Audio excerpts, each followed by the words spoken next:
নমস্কার বন্ধুরা, আজকের আমি রুই মাছ দিয়ে সর্ষে পোস্ত রেসিপি শেয়ার করব। এর জন্য কী কী উপকরণ লাগবে চলো দেখিয়ে দিই। এর জন্য লাগবে আমার রুই মাছ, টক দই, সর্ষের তেল, আর এখানে বেটে রেখেছি সর্ষে পোস্ত, আর একটু পেঁয়াজ বাটা, কাঁচা লঙ্কা, গোটা গরম মশলা, শুকনো লঙ্কা, একটা তেজপাতা। প্রথমে আমি তার জন্য মাছে নুন হলুদ মাখিয়ে নেব।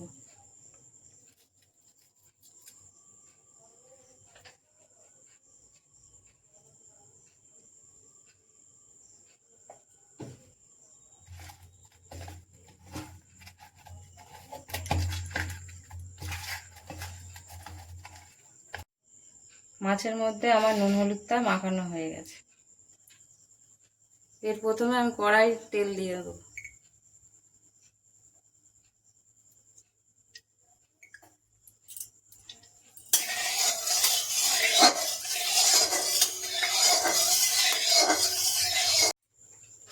আমাদের তেলটা গরম হয়ে গেছে, এবার মাছগুলো দেবো একে একে করে।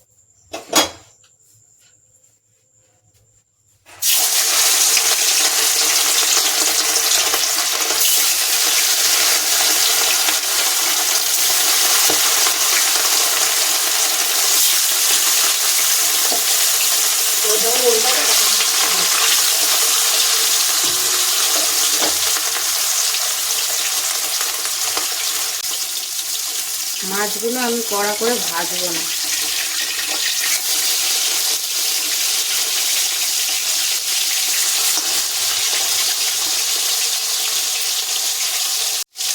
এই কারণে যে স্বাদটা ভালো পাওয়া যাবে না, এগুলো কড়া করে ভাজলে ভালো লাগবে না।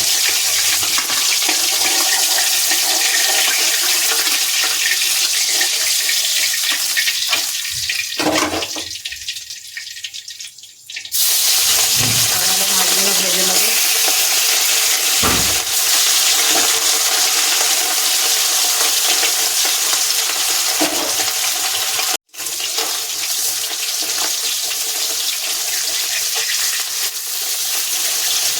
মাছগুলো আমি এবার তুলে নেবো।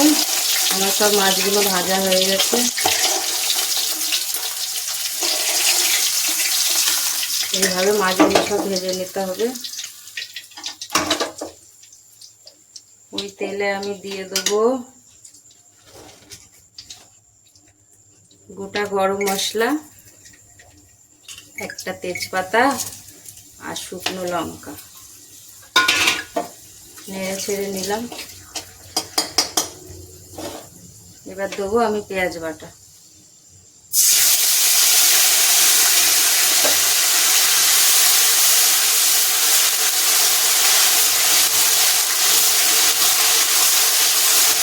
দিয়ে দেবো নুন, স্বাদ মতো নুন।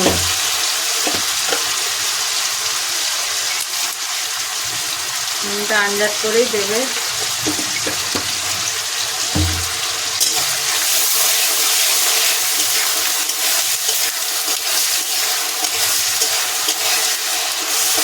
আমি এই তরকারিতে হলুদ গুঁড়ো লঙ্কা ব্যবহার করব না, এটা পুরো সাদা তরকারি হবে। দিয়ে দেবো ওই পোস্ত আর সর্ষে বাটাটা।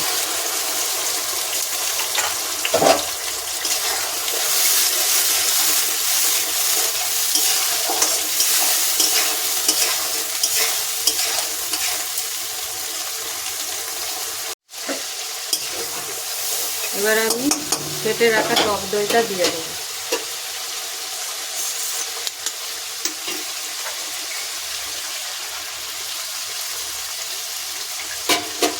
আর দিয়ে দেবো কটা কাঁচা লঙ্কা। আমি এতে কোনো গুঁড়ো লঙ্কা হলুদ ব্যবহার করব না।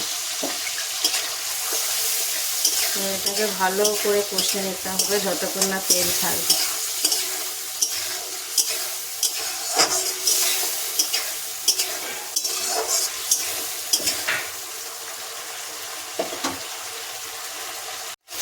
আমি একটু চিনি দিয়ে দেবো এর মধ্যে, কারণ আমি এতে হলুদ আর লঙ্কা ব্যবহার করছি না, তার জন্য আমার কালারটার জন্য আমাকে চিনিটা দিতে হবে।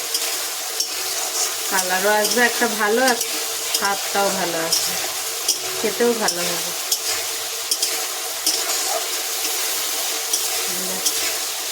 দেখো আমার তেলটা ছেড়ে এসছে। এবার আমি এর মধ্যে জল দিয়ে দেবো,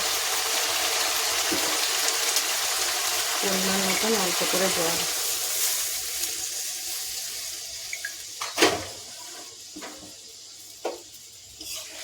জলটা দিয়ে দিয়েছি। এবার ঝোলটা ফুটবে, তারপরে আমি মাছটা দেবো। আমার ঝোলটা ফুটে গেছে, একে একে মাছ দিয়ে দেবো আমি।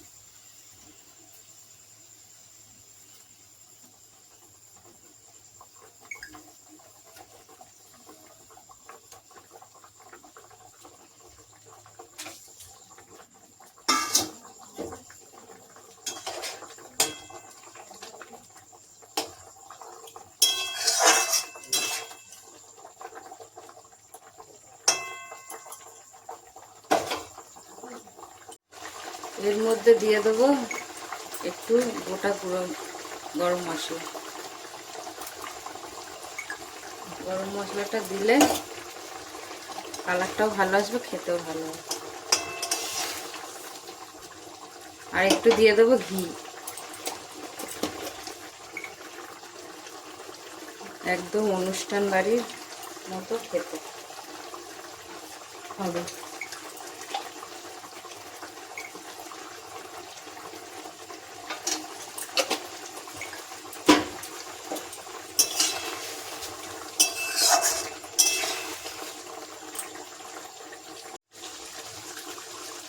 আমাদের তরকারিটা রেডি হয়ে গেছে, এবার নামিয়ে ফেলব তরকারিটা। এবার আমি একটা পাত্র ঢেলে নিচ্ছি।